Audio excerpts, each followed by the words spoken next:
Marie Curie's legacy. Marie Curie was a woman of firsts. First to graduate topping her physics class in Sorbonne, first to win 2 Nobel Prizes, and was a woman who discovered 2 elements, radium and polonium. Marie Curie was a turning point in history because she built the foundation for the nuclear industry and inspired women to pursue careers in science.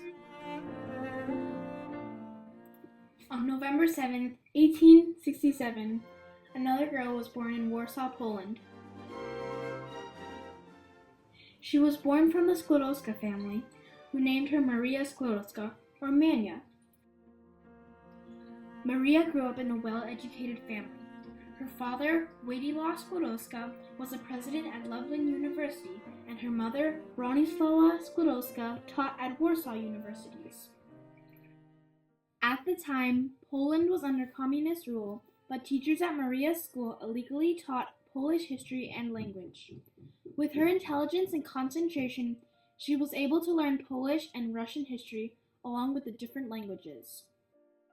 Unfortunately, at age 8, disaster struck. Maria's oldest sister, Zofia Sklodowska, died of typhus, a disease spread by lice or fleas. 2 years later, she lost her beloved mother to tuberculosis. The loss of 2 family members caused Maria to go into states of depression. However, depression did not affect her studies. When she studied, she would shut out the world and concentrate.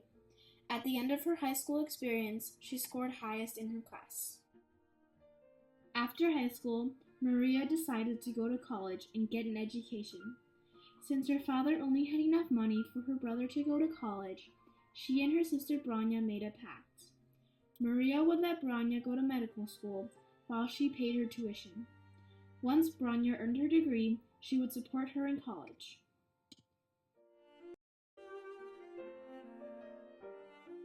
In Paris, Maria changed her name to Marie, the French version of Maria. She attended Sorbonne, one of the best universities in Paris. In Sorbonne, Marie Curie was one of the 23 women. The rest were all men.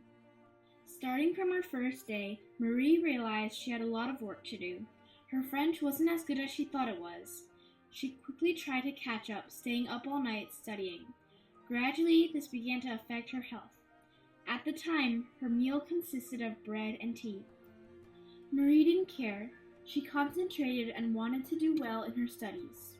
Finally, her hard work paid off. She had graduated top of the class in Sorbonne. As a woman of first, she was the first woman in Sorbonne history to graduate top in her class. In 1894, Marie's friend invited her to meet someone he thought would help her with her studies. Pierre Curie, a scientist famous for inventing many scientific instruments, gave Marie Curie a lab to work in. At first there was minimal conversation, but slowly Marie began to realize that Pierre shared the same passion as her. Finally, on July 26, 1895, Marie Sklodowska became Marie Curie.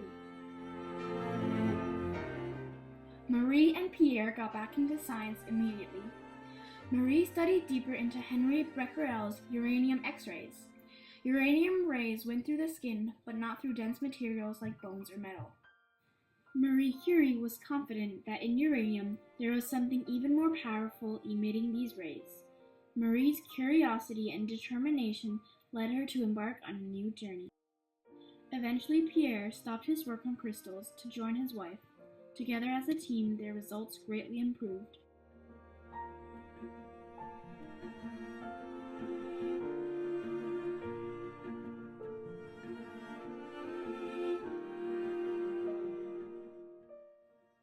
Marie and Pierre worked day and night, mixing chemicals, washing elements, and measuring elements. It was a very difficult process to extract elements from pitchblende. It had 30 elements. The Curies used a Curie electrometer to measure the radiation from each element. Finally, after 4 years of hard work and perseverance, the Curies managed to produce 1/10 of a gram of radium. They published a book, writing in detail on how they isolated radium. In this book, they explained how radium emitted rays that killed all living cells. They said that radium could be used as a cure for cancer. In 1903, Marie Curie, Pierre Curie, and Henri Becquerel were awarded the Nobel Prize in Physics. Because she was a woman, many people debated on whether or not to award her the prize.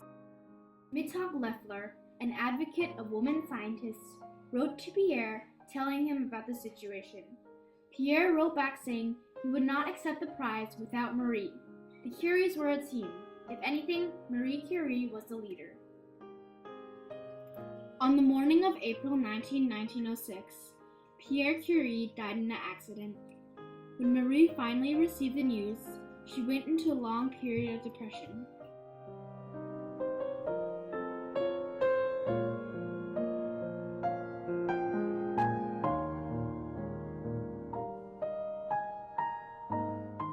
After Pierre died, Sorbonne asked Marie if she would take over her husband's job as professor. Marie agreed, and the next day she was going to give her first lecture in Sorbonne. Many curious scientists came and watched her. Marie Curie acted very professionally and picked up right where Pierre ended. A man named Lord Kelvin was jealous of her fame and said radium wasn't an element. He said it was a compound of lead and 5 helium atoms. Marie Curie knew it was a sensible thing to just prove him wrong. For the next couple of years, Marie spent her time trying to produce a weighable amount of radium. Marie spent day and night in her laboratory working with radium. For her hard work, the Nobel Committee chose her to receive the Nobel Prize in Chemistry.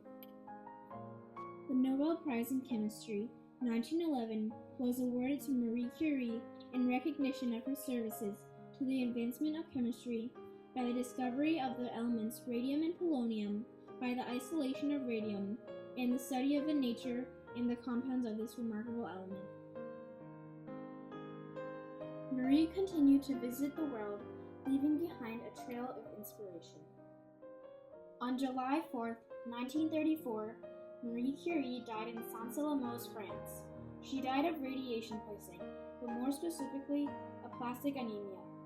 Aplastic anemia is a disorder where bone marrow is not strong enough to make new red blood cells. Marie Curie was 66 years old. Marie Curie never gave up despite obstacles in her way. Maggie Andrew Pocock, a space communicator in Great Britain, said Marie Curie inspired her because she could really relate to her. All the hardships Marie had to go through, Pocock had to experience too. Marie Curie discovered the elements polonium and radium, opening up a whole new science field, nuclear science. Darlene Hoffman, a nuclear scientist who headed the team that discovered plutonium in rocks, said nuclear science was started in a large part by women, Marie Curie among them. Marie Curie was the first to establish nuclear science because of her discovery of radium. Without her, many women would not be in this field.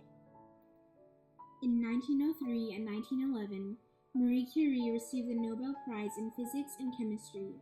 Marie Curie inspired many women to pursue a career in science, and because of that, many women have received Nobel Prizes. She inspired her daughter, Irene Curie, to pursue a career in science. When Irene was only a teenager, she was already working with her mother on X-rays. In 1935, Irene and her husband received the Nobel Prize for creating artificial radioactivity. When Marie Curie received her Nobel Prize, she was not allowed on stage because she was a woman. When Irene received her prize, she was allowed on stage. This shows how men began to acknowledge women and their capabilities in science. Marie Curie was the first woman to earn a PhD from a French university. After that, studies have shown more and more women earning PhDs and bachelor's degrees. In this study, you can see more and more girls taking physics in high school. This study shows more women earning graduate degree in all kinds of science fields. Marie Curie helped develop a starting point where women could begin their career in science. She discovered radium and polonium. She became the first person to win 2 Nobel Prizes and was the first woman to earn a PhD in a French university. Marie Curie inspired women, showing them that they could be a scientist too.